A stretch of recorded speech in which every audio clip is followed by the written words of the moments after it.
السلام علیکم ورحمۃ اللہ وبرکاتہ۔ الحمد للہ رب العالمین والعاقبۃ للمتقین والصلاة والسلام علی اشرف الانبیاء والمرسلین نبینا محمد وعلی آلہ وصحبہ اجمعین ومن تبعهم بإحسان إلى يوم الدين أما بعد فقال الله عز وجل أعوذ بالله من الشيطان الرجيم وقاتلوا في سبيل الله الذين يقاتلونكم ولا تعتدوا ان اللہ لا يحب المعتدین۔ سورۃ البقرہ کی آیت نمبر 190 ابھی آپ کے سامنے تلاوت کی گئی ہے۔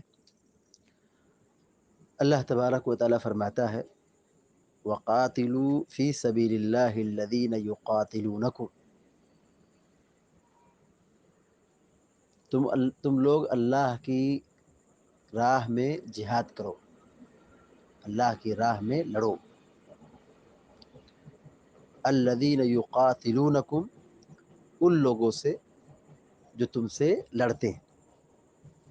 جو تم سے لڑتے ہیں، تمہاری مخالفت کرتے ہیں، تمہارے خلاف ہمیشہ بھیڑے رہتے ہیں، تو جو تم سے لڑتے ہیں تم ان سے اللہ کی راہ میں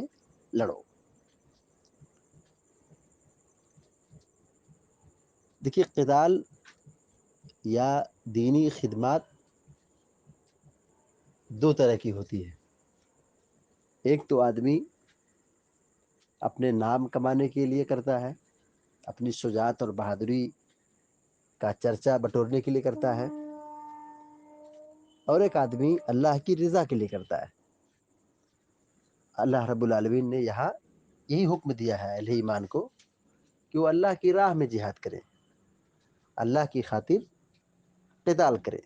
اللہ کے لیے، دکھلاوے کے لیے نہیں، شہرت اور نام و نمود کے لیے نہیں، بلکہ اللہ کے لیے جہاد کریں۔ اسی لیے کہا فی سبیل اللہ، وقاتلوا فی سبیل اللہ الذین یقاتلونکم، ان لوگوں سے لڑو، اللہ کی راہ میں ان لوگوں سے لڑو جو تم سے لڑتے ہیں، ان لوگوں سے قتال کرو اللہ کی راہ میں جو تم سے لڑتے ہیں۔ ولا تعتدوا، اور تم حد سے تجاوز مت کرو، حد سے آگے نہ بڑھو، لڑو، لڑائی کرو، جہاد کرو، لیکن جہاد میں بھی اعتدال ہونا چاہیے، حد سے تجاوز نہیں کرنا ہے، منمانی نہیں کرنا ہے، شریعت کی تعلیمات کو پیچھے نہیں ڈھکیلنا ہے، بلکہ جہاد اور قتال شریعت کی رہنمائی میں کرنا ہے۔ یہ نہیں کہ جہاد، قتال اور خون خرابے کی جگہ ہے، تو یہاں آدمی اپنی طاقت اور قوت کے بل بوتے جیسے چاہے منمانی کرے، ایسا نہیں، بلکہ یہ کہا گیا قتال کرو شریعت کے دائرے میں رہ کر، ولا تعتدوا، حد سے آگے نہ بڑھو۔ کیوں حد سے آگے نہ بڑھو، ظلم نہ ڈھاؤ؟ ان اللہ لا يحب المعتدین، جو حد سے آگے بڑھنے والے ہیں ایسے لوگوں سے اللہ تعالیٰ محبت نہیں کرتا ہے۔ اس آیت کی تفسیر میں اہل علم یہ کہتے ہیں، جیسے امام ابن کثیر رحمہ اللہ نے، امام قرطبی رحمہ اللہ نے یہ بات اپنی کتابوں میں نوٹ کی ہے۔ حافظ ابن کثیر رحمہ اللہ کہتے ہیں کہ وقاتلوا فی سبیل اللہ الذین یقاتلونکم، اس آیت کی تفسیر کے بارے میں کہتے ہیں قال هذه اول آیت نزلت فی القتال بالمدینہ، یعنی مدینہ میں یہ سب سے پہلی آیت ہے جو قتال کے بارے میں نازل ہوئی ہے، یعنی جہاد کا اللہ تعالیٰ نے جو حکم مدینہ میں دیا ہے اس کے متعلق یہ پہلی آیت ہے۔ امام قرطبی رحمہ اللہ کہتے ہیں کہ وقاتلوا فی سبیل اللہ، کہتے ہیں هذه الآیہ اول آیت نزلت فی الامر بالقتال ولا خلاف فی ان الخطاب کان محظورا قبل الہجرہ، کہتے ہیں کہ قتال کے سلسلے میں یہ پہلی آیت نازل ہوئی ہے، اور کہتے ہیں اس میں کوئی اختلاف نہیں کہ ہجرت سے پہلے قتال ممنوع تھا، لیکن ہجرت کے بعد جب مسلمان مدینہ کے اندر جمع ہو گئے، ایک قوت بنی اور ایک طاقت بنی، لوگ ایک پلیٹ فارم پر ہوئے، اللہ تعالیٰ نے اہل ایمان کو جہاد اور قتال کی اجازت دی اور کہا، حکم دیا کہ الذین یقاتلونکم، جو لوگ تم سے لڑتے ہیں، قتال کرتے ہیں، تمہارے خلاف برسر پیکار رہتے ہیں، تو ان سے لڑو، ان سے جہاد کرو، ان سے قتال کرو۔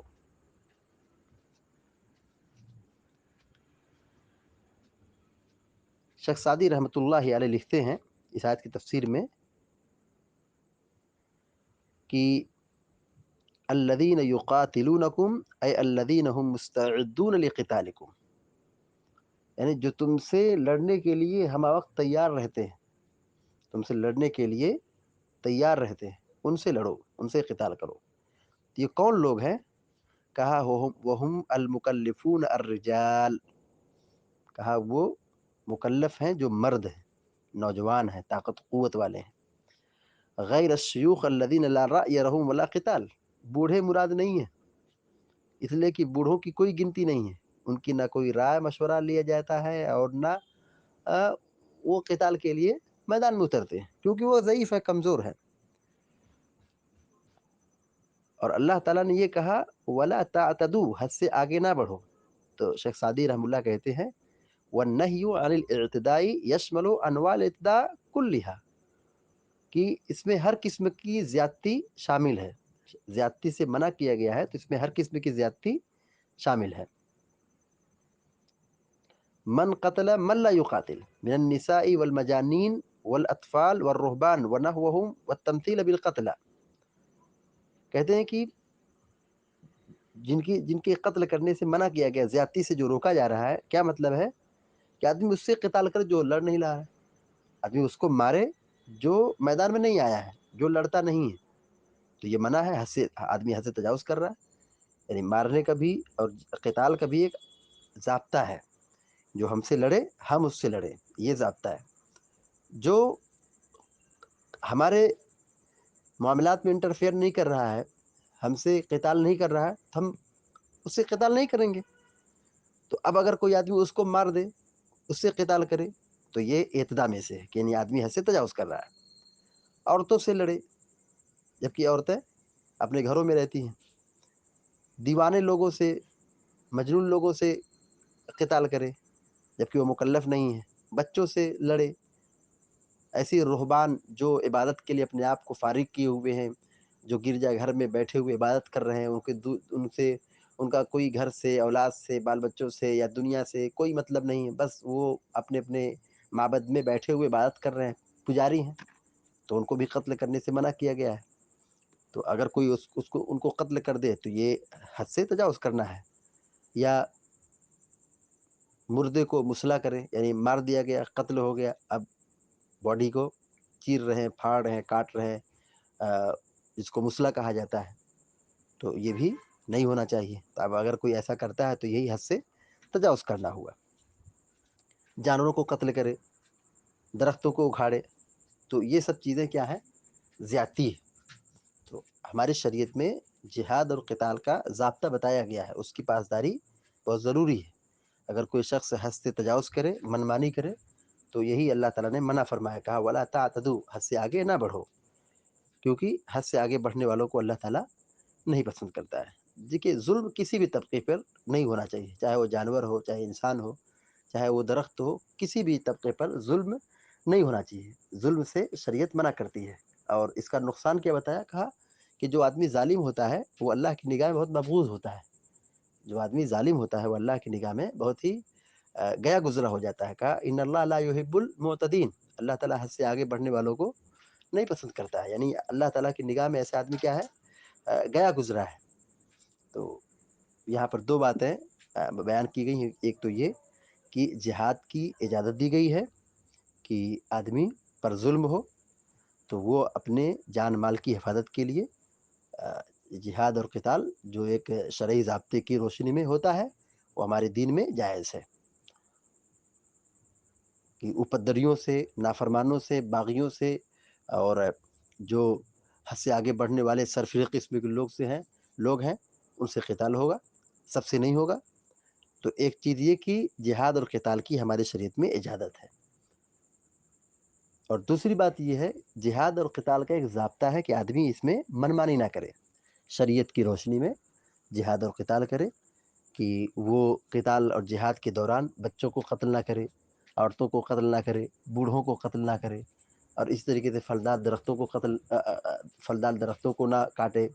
یا جانوروں کو قتل نہ کرے۔ تو اس طرح یہ ہماری شریعت میں تعلیم دی گئی ہے، لہذا ہم سب کی ذمہ داری بنتی ہے کہ ہم اسلامی جہاد کی جو تفصیلات ہیں یا شرعی توجیحات ہیں اس کو ہم پڑھیں، تو ہمارے بہت سارے مسائل اور کنفیوژن دور ہو سکتے ہیں۔ اللہ تعالی ہم سب کو علم دین کی توفیق عطا فرمائے اور عمل صالح کی توفیق عطا فرمائے، آمین یا رب العالمین۔ وصلی اللہ علی نبینا محمد وسلم تسلیما کثیرا۔ السلام علیکم و رحمۃ اللہ۔